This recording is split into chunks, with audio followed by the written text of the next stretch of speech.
you're always pitching, right? In Yep. marketing, you're always pitching. I think that you got to be careful internally, though, and it's so necessary. And you're right; you have to do internal marketing, so people understand what your function does. A lot of some people don't even understand, what marketing is doing, right? And so you have to share that and sort of share the results, but you can't overdo it because then it turns into spam, right? Like the internal version of spam, which is you're overselling, right? And then it means, okay, now we don't know what to believe, right? It's too much. Welcome to How I Made It in Marketing from Marketing Sherpa.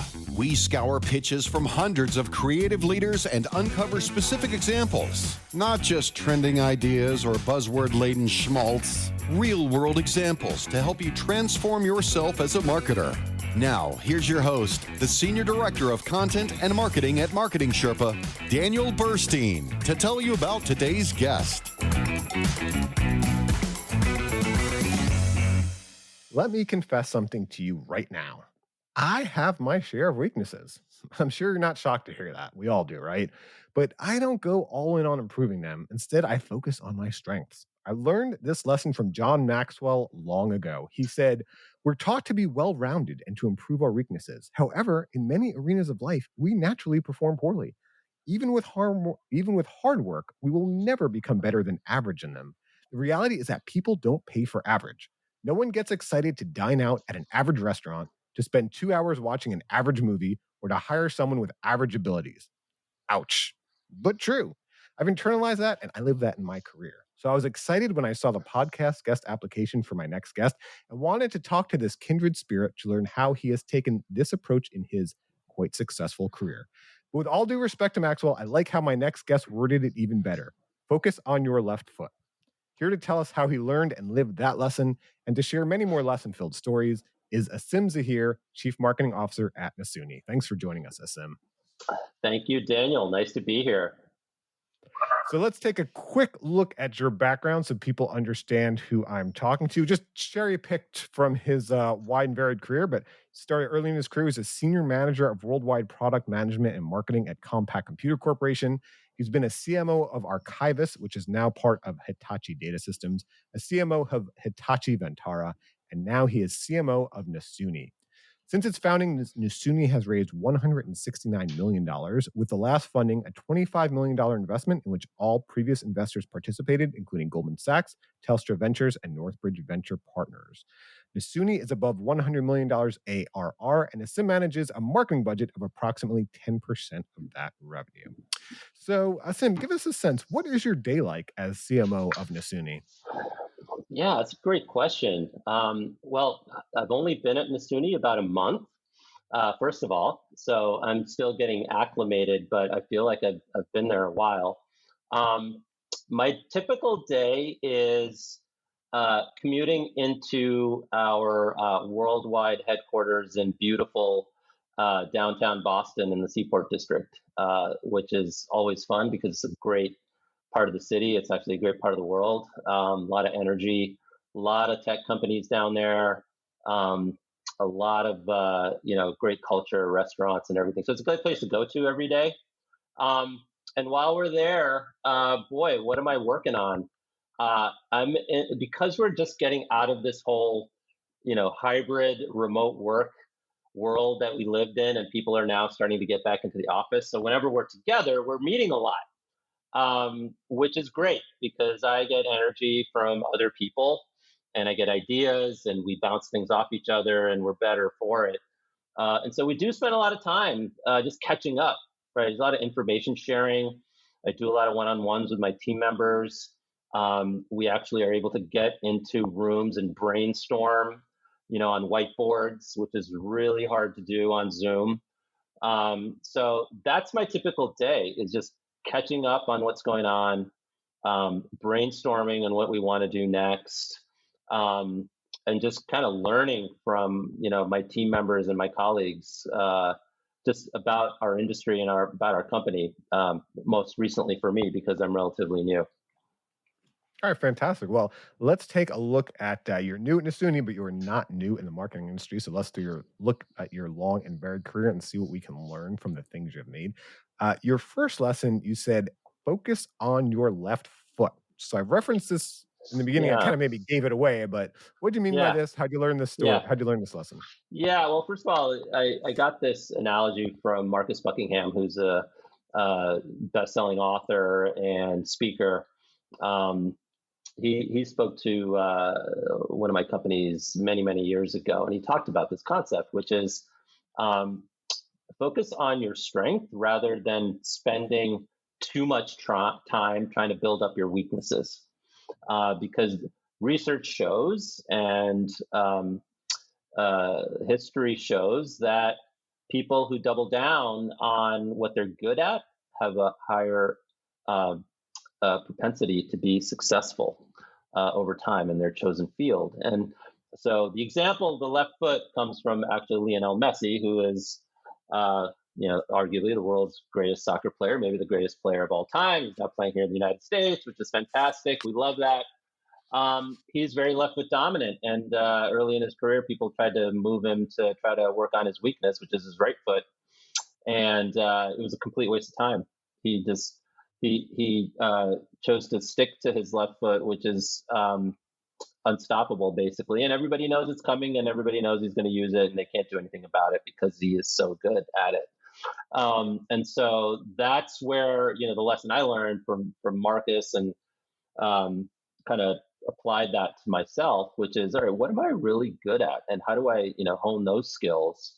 Um, and it really makes you think, right? Like, focus on making what's good even better, which is a different mindset than, oh my gosh, I'm not really good at this, or I wish I was better at that. Let me like spend more time on those. I think you have to have like acceptable level of competence in certain things, but you don't have to be great at absolutely everything. But if you are really good at something, you should try to make that even better, was my lesson that I learned from all of that. So how did you discover what your left foot is? Like, how did you discover what to focus on? Because when I heard that Yeah. lesson at first, it's funny. I heard that lesson. I took the Maxwell class, and we would teach the Maxwell class internally, and I love that lesson of people don't go to an average restaurant. And this one kind of smart aleck guy brought up a good point. He's like, "What are you talking about? People eat at Applebee's and Chili's all the time. Those are very average restaurants." And I was like, "Well, that's a good point." It's like maybe they're awesome at being average. So I was trying to figure out, what am I awesome at? And for me, it's been the art of business, right? Like this type of thing, getting to like interview leaders like you and kind of pull out all these lessons for people. Like that is my thing. There's other elements of business where I'll never be better than average, and I just try to tread water to get that done, but partner with people who can really excel there so we can do this and make this happen. So for you, what was your left foot? How did you discover that? Yeah. my and this sounds I know this might sound almost like a cliche, but I think I excel at simplifying complexity. And it serves me really well as a marketer because I work in technology and it can be a very complex world. And it can be very difficult for people who live in this world sometimes to even understand, let alone the layperson. And so, as part of my job is to make this understandable for people who may not be able to derive, what the value might be in what you're talking about. And so, I had a lesson early on. It related to the time when I was just about to join a new company. I was recruited by a pretty hot, at the time, about to be pretty hot startup here in the greater Boston area about 20 years ago, and to come in and be their first CMO, and take them into the growth stage, et cetera. And so before I even began, they wanted me to come in and make a board presentation.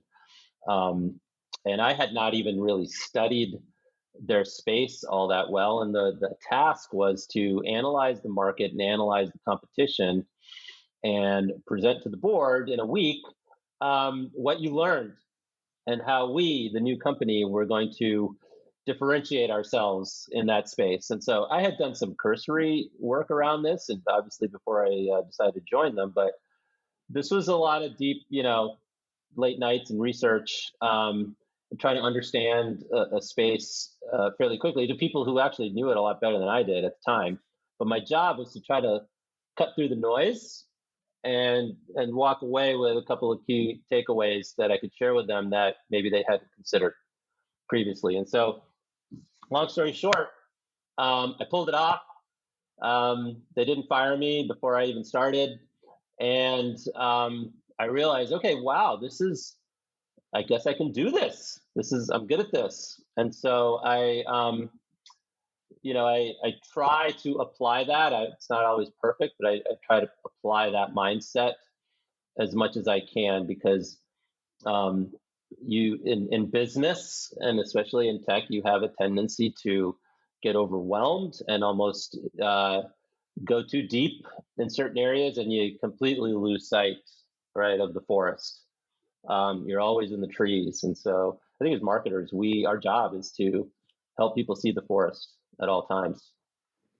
Yeah. So, as you're talking about this idea of focus on your left foot, double down on your strengths. So, what have you done in your career to be able to get better and better at that simplifying complexity part? Because I know for me, like, as a writer, has also been an important thing for me. And getting into, I mean, I started my career in B2C side. So when I first got into the B2B, working with software companies, enterprise software companies, one thing I did is I just, kind of buried myself in industry publications to learn all I could about it. I mean, back then there was a lot of like, print magazines and all these different verticals like eWeek and all these things. I would just try to like fill my head with as much knowledge as I can. So then when I was interviewing and going to the subject matter experts, I knew what I was talking about. And then I could take those skills and actually communicate it out where it made sense. Because to simplify complexity, first you have to understand the complexity, right? If you don't understand it, Yeah. you can't simplify a lot before Yeah. you simplify it. And I remember getting a question from Copyright, where answer questions sometimes here on the Marketing Sherpa blog. And he said, "Hey, I'm a non-native English speaker.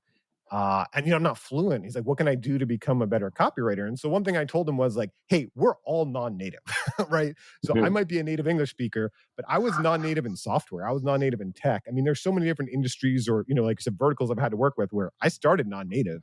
And so the first step for me was always pick up that fluency so you understand that complexity side of it before you can simplify anything. So what's worked for you? How have you Yeah. kind of doubled down on this and improve this skill throughout your Yeah. career? Yeah. I mean, one of the ways to do it, obviously, is you need to keep trying and take risks. Um, One key element you talked about, immersing yourself and becoming expert and knowledgeable in a space, which I absolutely agree with. It's very important. But I think what's key is always putting yourself in your audience's shoes. Like, how would they interpret this? How would they perceive what you're trying to say? If you always have that mindset, it always brings you back. And so, an example of this, um, and again, you try and you fail, you try and you fail, you don't always get it right. Um, One example of this in my career it was a pretty big project. Was when I was at Hitachi, and we at the time were a business unit within the Hitachi conglomerate, which we were the tech business, multi-billion-dollar business. But we had made some acquisitions. We were going to inherit other parts of the Hitachi portfolio, and we were going to be this bigger entity that offered a much bigger portfolio of capabilities. And so we had to rebrand the company itself, and we had to reposition the company as doing, you thought we used to do X, now we do Y. Um, and so that exercise, which is on a massive scale, really forced us to think about, okay, this new brand, which became Hitachi Vantara, which was the name of the new company, what does it represent? We sell everything under the sun as far as tech was concerned at the time. But what do we want it to be known for? And so that was the ultimate exercise in taking complexity and trying to make it simple in one sentence answer, right? For your potential customers and for your existing customers. And so that really was this on steroids, which was, okay, wow, we do everything from enterprise infrastructure to cloud software to services to Internet of Things, which was really hot at the time. What do we want to be known for, right? And so distilling that down and the process of doing that repeatedly, and it took a lot of iteration, was a good example of doing that. And I think we did it pretty well. But I mean, you have to do these exercises repeatedly to be good at them, to be better at them. And so you have to be able to take risks and be comfortable with being told, no, that's stupid, ridiculous. No one understands that. I guess you got to leave your ego at the door also as a marketer. I think that's kind of a known trait that everyone needs to have, which is, everybody's going to criticize. Just be prepared. Yeah, so to lead a company through that, I mean, we call them, we'd call that the value proposition. And, I've been involved in many value proposition workshops. And to do that, what I've learned, I mean, you really need some influence in that room, because in that room, people are going to challenge you a lot. You know what I mean? Yeah. And you really have to take, like, as you were kind of saying before, you need to take the side of the potential customer. You need to advocate for the audience, I say. So again, to do that, you need influence in that room. And one of your lessons is be an influencer. And I don't mean Instagram. I like how you put that. So how did you learn in your career to be able to build up and be able to get that, what we're talking about, I guess, internal influence in an organization? Yeah, I think it all starts with relationships. I think you can influence based on authority, which sometimes is effective, sometimes it isn't, because you don't have authority over everybody. You don't have authority over your peers. You don't have authority over your superiors. And so, the best way, I think, to develop influence is first build relationships, and you build relationships through establishing trust. How do you establish trust? You are somebody that your colleague can count on. You're somebody that is helpful. Is somebody who can provide them what they need to make them successful, so they will do the same for you. And so once you establish that trust, then they will probably have an inherent bias towards you. If you have an idea that you want to bring to the table, if you have something that you want to champion, they'll err typically on the side of your point of view. They'll challenge you if they're good at their jobs, as they should. But if you have a meaningful argument, they'll typically trust you. And so, it's as simple as that, as relationship building. And relationship building is not, like I described, it's not a simple task. It's not just taking somebody out for coffee. It's building professional trust, right? And working together and helping each other solve business problems, and helping someone who may need assistance and help solve their problem.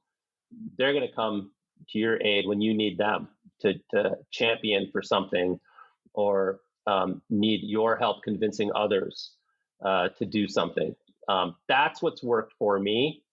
And it's not, you can come in and into even a new organization or a new company and act heavy-handed and say, I have all the answers and here's what we're going to do, and everybody get behind me.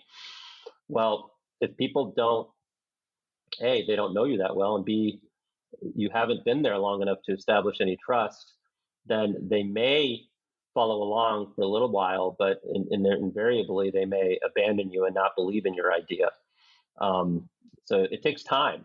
It takes time to establish that. Then you have trust on a team. Then you can accomplish a lot. Those are well-functioning teams where there's trust on the team. Each individual can influence the other. They have respect for each other's ideas. That's when you can start making things happen. Yeah, maybe you can take us back. I know you're mentioning you really first learned this in your first role as a project manager, what you first did coming into that role and how you learned to kind of build that influence early in your career, and then how that kind of translates to what you do now, going into Nasuni or any other the roles that you went into starting as a CMO, like kind of what specific tactics you use to actually build trust. I think back to my first role. I remember I was a copywriter. I was right out of college. And the thing that shocked me was right away on the team, there's an art director, and account executive, media planner, all these folks. And they would just turn to me and ask me things. And I was supposed to know answers. And this was shocking to me, because when you first come out of college, that's the biggest difference, that professors have all the answers. That, oh, wow, I did need to your point, like deliver and come through and build those relationships. And that is how I got influence. And so, fortunately, luckily I was able to do that, but it was kind of shocking stepping into the first role. And then, like I said, as I Mhm. moved on in roles of my career, I was a little smarter coming in, of like asking questions and learning more and kind of feeling out my role and seeing how I can help and, fit into the team. What are my strengths? Like we said earlier, what are Yeah. the team's strengths and where do I fit in? So for you, take us Yeah. that first role. How did you first Yeah. figure this out, and how have you done that throughout your career? Yeah. I mean, I think I couldn't have had a better first job, which was as a product manager at a tech company. It was right out of school. It was actually DEC, Digital Equipment Corp at the time, which then became Compaq a couple years later. We got bought, which then became HPE to this day. But anyway, product manager, right? You have responsibility for everything and direct authority over nothing. So it's the ultimate influencer role. And so, and I'm, new, a neophyte, new industry, new job, new career, and I'm working with people literally, some people double my age who've been doing this for a long time and responsible for their different functions, like from manufacturing to product development to support to sales. These are all members of your virtual team, and you're trying to convince them to, go down a certain path in support of your product. And so it was, I mean, that was literally being thrown into the fire. And so I navigated all that by just not, you know, being overly opinionated and keeping my mouth shut for a while and just listening and building these individual relationships with everyone. Because I didn't know enough to have an opinion for quite a while. I was just like keeping tabs and making sure the trains run on time. I wasn't going to steer us in any new directions. And so I took the time to get to know the individuals that I was working with, figuring out how I could offer them and add value to them. And they, over time, became sympathetic to my plight, which was, you're this kid is being thrown into this fire, and we want to make him successful. And so that helped me a ton. But I mean, I won't lie, it was hard at times because you gotta like know your stuff and you gotta like act. You have to be knowledgeable in discussions, around the business. And um, I was winging it, for a little while there. But over time, I learned the business, I learned the technology, and the people around me helped lift me up because they saw that I was smart and could add value to them, which I worked on individually with each of them, and it bought me some time to kind of get my feet. And then, I could, over time, I could make recommendations, I could suggest certain things, and people would follow. And so that same lesson I've learned, or that same lesson I've applied everywhere. I think those are like almost like basic, business skills at this point, right? Where, these are values I think everybody should follow, which is, you know, you, everything you do, at work, uh, most of it in most roles, and particularly in marketing, is a function of the people you work with. That's going to influence your happiness or unhappiness more than anything. And so you might as well, get to know these people and professionally and what makes them tick and how you can benefit each other in the workplace. And so that's how I've always focused. Well, speaking of those people, in the second half of the episode, we talk about lessons you learned from the people you collaborated with. But first, I should mention that the How I Made It in Marketing podcast is underwritten by MECLabs Institute, the parent organization of Marketing Sherpa. And you can get 10,000 marketing experiments working for you with a free trial of the MECLabs AI Guild at meclabs.com/AI. That's MECLABS.com/AI to get artificial intelligence working for you. So let's talk about some lessons from people you collaborated with. Your first lesson, you mentioned be like Randy, which means you should Oh, research and rehearse your presentations. And yeah. you learned this from Brian Householder, the CEO of Hitachi Vantara. So how'd you learn this from Brian, and who the heck is Randy? Yeah. So we had a big analyst conference that we held, which we invited 100 plus industry analysts to our company to brief them on our strategy and our plans for the upcoming year and beyond.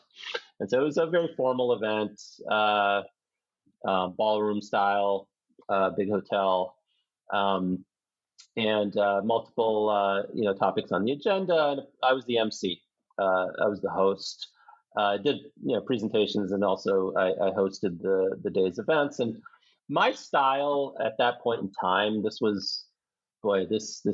was about 15 years ago, or even further back, was I didn't like to be rehearsed. When I spoke. I like to be pretty authentic. I try to speak off the cuff, um, and I always felt that was more interesting and meaningful to people. When they watched or listened, and so that's how I always did things. And in these formal settings, that's what I always did as well. I didn't always have a script for what I was going to say or how I was going to introduce a topic or even make a presentation. So after the event was over that evening, I met my boss Brian at the time for drinks, and he said to me, I asked him, "Hey, how do you think it went today?" And he said, "A little less John and a little bit more Randy."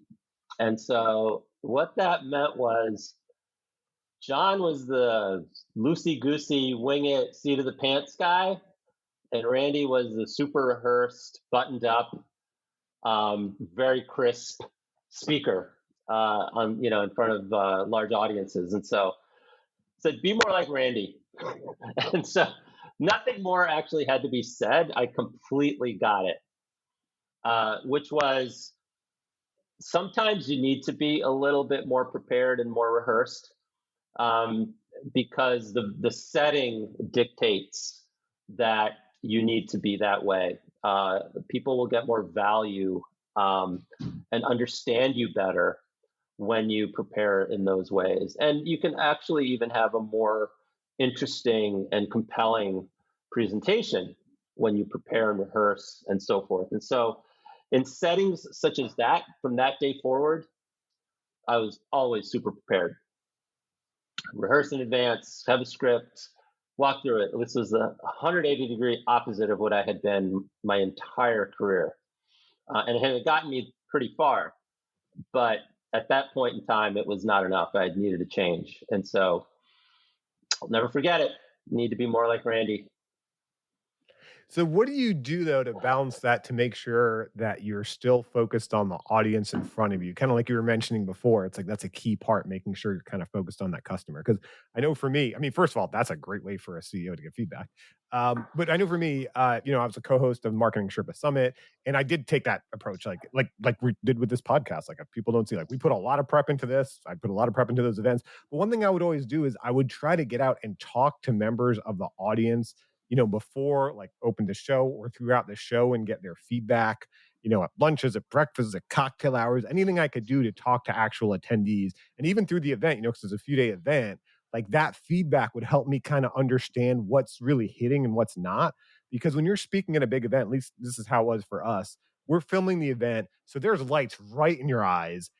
it's a big venue, and so it's really hard to even hear feedback or get a sense. And frankly, one of the most disappointing things, and I think this is growing with smartphones, but it was the same with laptops, of how many people are looking at a laptop or a phone, not even looking at you, Yeah, like, you know what I mean? So I right. would have to like go out into the audience, again, like networking, cocktail hours, whatever I could do, the bus from the hotel to the venue, walking back, to the rooms, whatever I can, just kind of feel people out and get what's going on. Because if I didn't, it would feel like it was flopping because no one was looking Yeah. at it. But then you find out, for example, people are looking at their laptops because they're taking notes or they're writing their team or they're trying to do these things.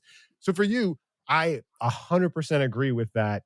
Prepping, practice like you play. But what do you do to Hmm. make sure it's still you're Yeah. focused on the group in the room? Yeah.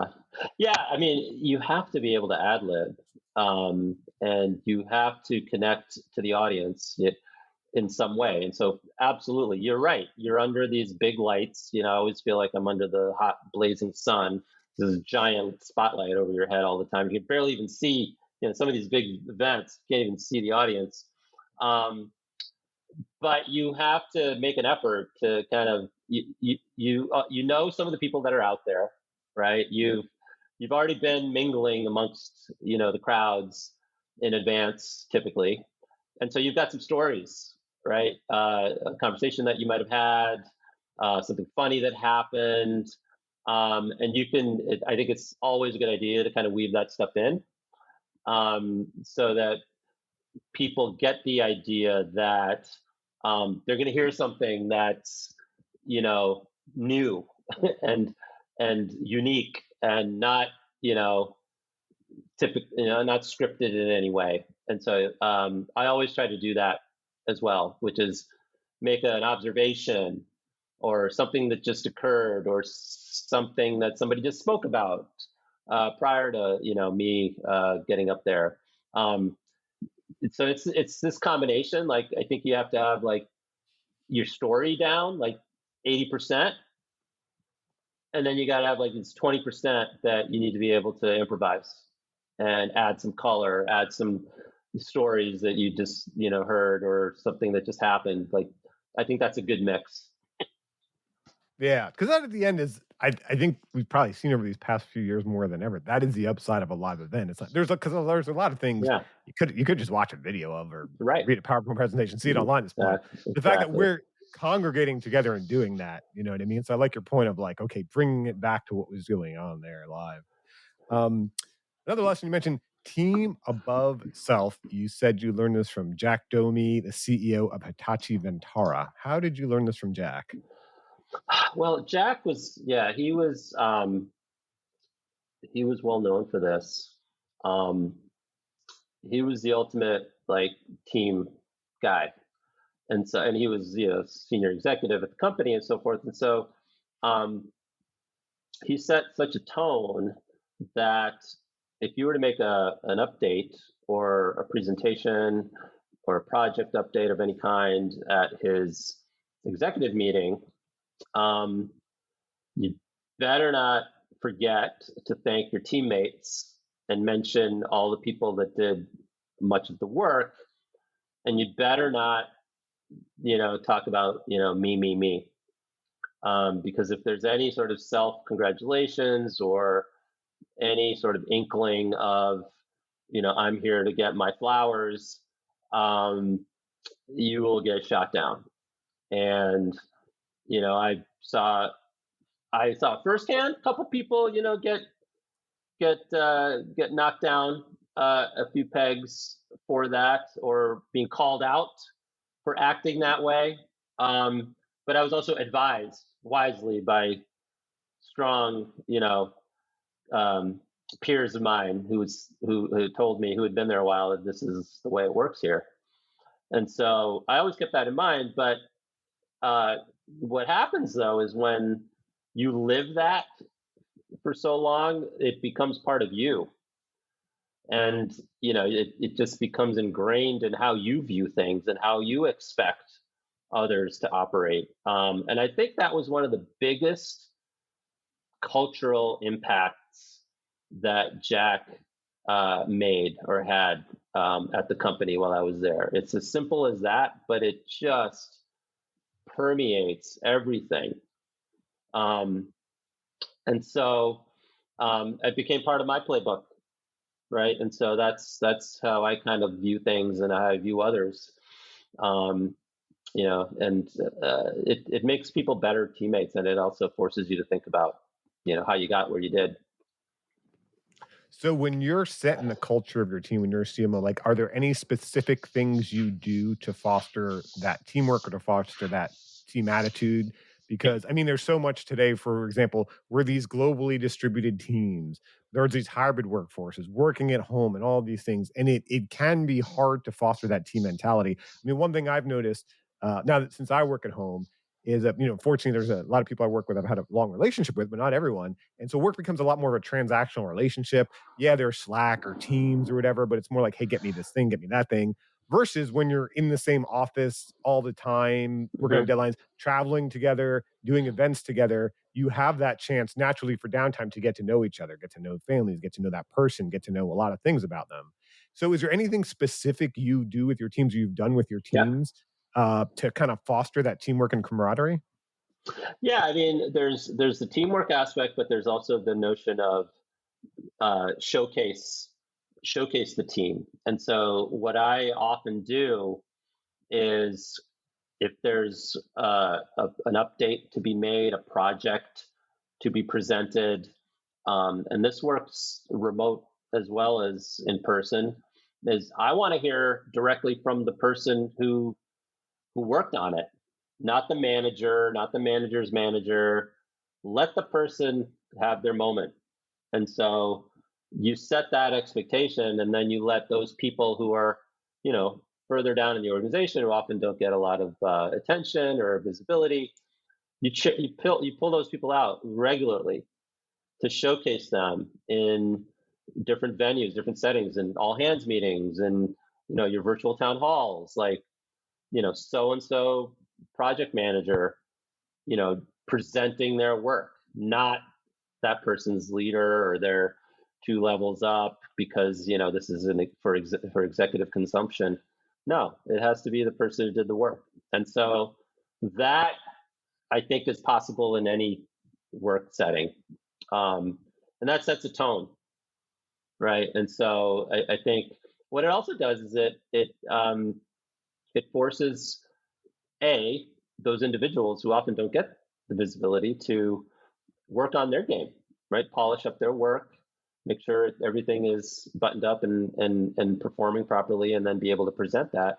And it also forces managers to then coach and mentor those people to help them get to this stage, right? And so it creates a dynamic which I think is helpful and beneficial to companies. And so that's a little thing that I think sometimes can go a long way in establishing a culture. And then everybody feels a part of the team, and everybody, over time, feels like they're being seen, right? Not everybody feels seen, and they then become disconnected, and they don't feel part of things, and they don't feel as you know as dedicated sometimes to the cause. And so once people are acknowledged and they're seen and they are known, they know that um, their work is valued and seen, then they are gonna, sometimes go the extra mile for you when they need to, but they're also gonna, impress that upon others, and that's gonna create the culture that you want.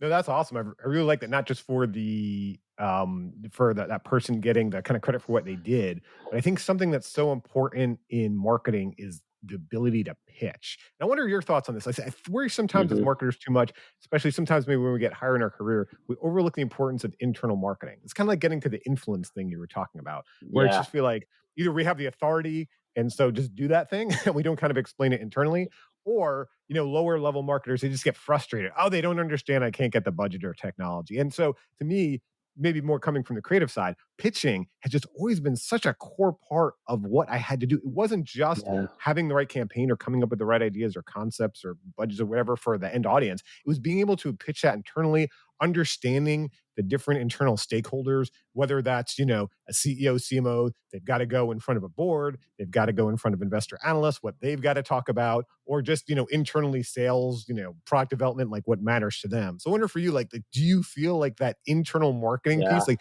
by doing that, are you helping to kind of teach them, hey, it's not just that external customer, we've got an internal customer too? Yeah. Yeah, you're so right. You're always pitching, right? In Yeah. marketing, you're always pitching. I think that you got to be careful internally, though, and it's so necessary. And you're right; you have to do internal marketing, so people understand what your function does. A lot of some people don't even understand, what marketing is doing, right? And so you have to share that and so share the results, but you can't overdo it because then it turns into spam, right? Like the Yeah. internal version of spam, which is you're overselling, right? And then it means, okay, now we don't know what to believe, right? This is too much. So you do have to find that right balance, and different internal audiences. You need to package what you want to present and share to them differently. And you don't want to overdo it, but you need to do it. It is important to do it, so that people understand, hey, these are important projects we're working on. This is the business, benefit that we're driving from this. And sometimes marketing stuff rallies the company, right? They get excited, like, oh wow, we ran an ad campaign on, Forbes last month, and we got 5 million impressions. Like, people get excited about that stuff, right? So there's some things that marketing does that get companies and organizations excited, and some stuff, like, they don't completely understand, like, our conversion rates, from stage 3 to stage 4 in the funnel are not, moving at the right percent. Like, no one cares, right? They don't care about that stuff. Only you care. So you got to know, like, what the right things to communicate are. Yeah, that's a fair point. No internal spamming, no external spamming either. So Yeah. we've talked about a lot of different things about what it means to be a marketer. What are the key qualities of an effective marketer, Asim? Yeah. So first of all, you have to have domain expertise. So whatever your responsibility within the marketing function, be it product marketing, be it you might be on the brand side, be it communications, be it demand generation, you have to be expert, right? You have to constantly work to be expert in your field. And I think also, to be a really good marketer, you need to have expertise in your market that you're in. So I expect, all members of my organization always to know our market to some degree. Not as well as, say our CTO, but know it well enough so that you know how to effectively market and do your work in this space. So, functional expertise, domain expertise in the industry that you're in. And then thirdly, I think just creativity. Like, I'm looking for ideas all the time, right? I do like to mix it up. I like to maintain an innovation budget, even like a small sliver of budget every year, so that if somebody has some ideas that we just didn't think about or wasn't budgeted, I got something, just in case that we can try it. So I think, that creativity aspect is important. Not everybody has all three, and that's okay. Some people are just really functionally strong, and they know your market really well, and they are best in class, right, at just turning the crank in their space. But they don't have the creativity gene, right? And so that's okay. We need those people too. Some people are super creative, but they can't get anything done. Those people typically don't last. You have to be able to get things done. You have to have a little bit, of the right foot. So, but if you have all three, you're cooking with gas. Creativity, domain expertise, functional expertise. That's great. Well, thanks for sharing all these lessons from your career, Sim. Well, thanks for having me, Dan. This was really fun chatting with you. And thanks to everyone for listening. Thank you for joining us for How I Made It in Marketing with Daniel Burstein. Now that you've gotten inspiration for transforming yourself as a marketer, get some ideas for your next marketing campaign from Marketing Sherpa's extensive library of free case studies at marketingsherpa.com. That's marketingsherpa.com.